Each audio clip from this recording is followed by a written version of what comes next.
sini yang pertama ada kesenjangan antara aspirasi siswa dan kebijakan sekolah. Kondisi saat ini, aspirasi terhenti. Aspirasi siswa belum sepenuhnya terdokumentasi dan ditindaklanjuti. Kurangnya ruang dialog, belum ada waktu komunikasi yang demokratis antara siswa dan pihak sekolah. Yang terakhir ada partisipasi rendah. Keterlibatan siswa dalam penyusunan kebijakan sekolah masih sangat minim.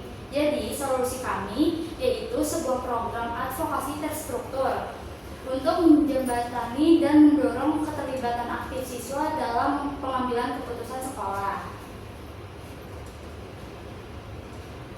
Lalu di sini ada peta landscape advokasi mengoptimalkan aset mengatasi hambatan. Yang pertama ada internal dari siswa. Aset internal ada apa aja sih? Yang pertama ada OSIS dan MPK aktif sebagai wadah aspirasi. Yang kedua, data survei kebutuhan siswa tersedia. Lalu yang ketiga, struktur pengurusan kelas dan media sekolah memadai. Lalu ada eksternal, sekolah dan lingkungan.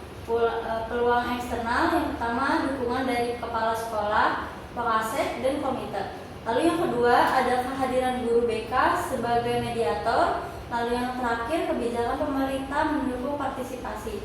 Lalu untuk kapasitas internal, yang pertama ada keterbatasan waktu dan jumlah anggota aktif. Lalu yang kedua pengalaman penyusun rekomendasi kebijakan masih rendah.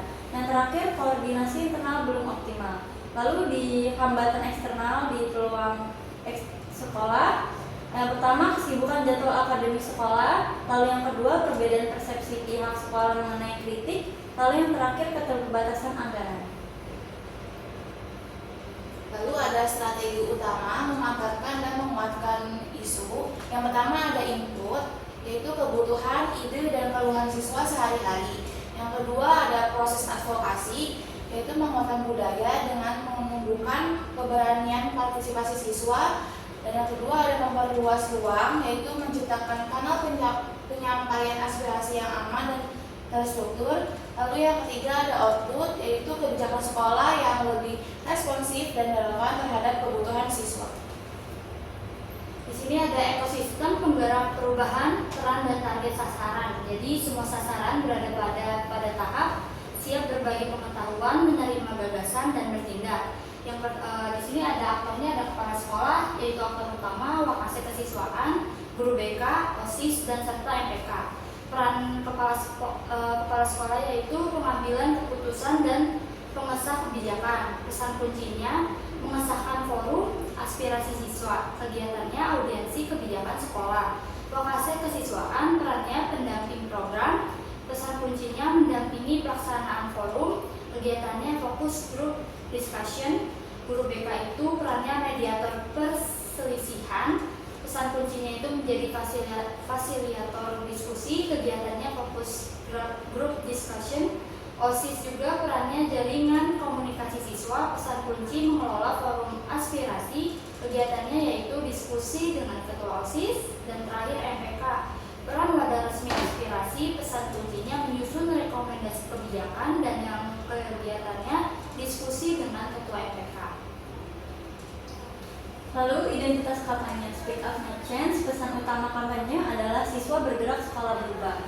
Lalu yang kedua bersama memimpin perubahan. Yang ketiga menjadi penghubung suara dan aksi. Lalu yang keempat mendengar, membimbing, menguatkan. Dan yang terakhir mengawal aspirasi, menjaga transparansi. Lalu ada peta jalan eksekusi dan anggaran dari bulan Agustus sampai November. Yang bulan Agustus itu ada audiensi sekolah dengan jumlah 2.500.000. Lalu yang kedua di bulan September itu ada FGD Wakasek dan FGD Guru Kesiswaan dan BK.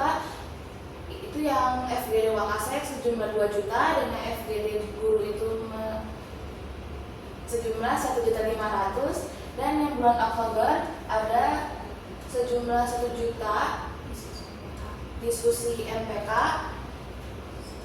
Dan 1 juta lagi bulan November OSIS dan MPK. Itu setiap bulannya ada diskusi MPK dengan sejumlah 1.500.000, 1 juta, 2 juta dan 1.500.000. Jadi total total investasi advokasinya kurang lebih 8 juta. Di sini ada dampak berkelanjutan dari eksekusi menuju perubahan budaya. Jadi yang terdalam yang warna biru itu titik sentuh outputnya. Forum aspirasi siswa terbentuk dan kotak aspirasi digital tersedia. Minimal 4 dialog siswa dan sekolah terlaksana. Dan yang terakhir ada laporan aspirasi tersusun dan kampanye tayang di media sosial. Nah, yang kuning dan biru itu gelombang dampaknya atau outcome. Kepercayaan siswa kepada sekolah meningkat pesat. Ada tindakan minimal 2 rekomendasi siswa resmi menjadi kebijakan sekolah. Dan yang terakhir ada budaya, terjalin komunikasi yang jauh lebih terbuka dan partisipasi siswa meningkat secara menyeluruh.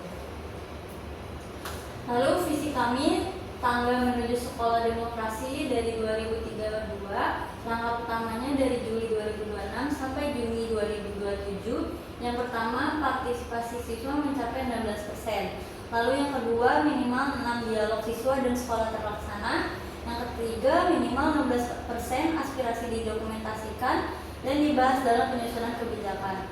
Lalu di puncak visi tahun 2032-nya, kami berharap yang pertama partisipasi siswa mencapai 85%. Lalu yang kedua 80% aspirasi siswa konsisten ditindaklanjuti. Yang terakhir terwujudnya lingkungan sekolah yang demokratis, inklusif, transparan, dan responsif. Lalu ada membangun jembatan menuju sekolah yang responsif. Program Speak Up Make Change bukanlah sekedar penyampaian kritik, melainkan strategi advokasi kolaboratif. Keberhasilan program ini bertumbuh pada sinergi antara siswa, OSIS, MPK, dan guru BK, lokasi kesiswaan, dan kepala sekolah. Melalui forum aspirasi siswa, kita bersama-sama meletakkan fondasi untuk budaya komunikasi terbuka yang berkelanjutan. Siswa bergerak, sekolah berubah. Sekian dari kelompok kami, kurang lebihnya mohon maaf. Wassalamualaikum Warahmatullahi wabarakatuh.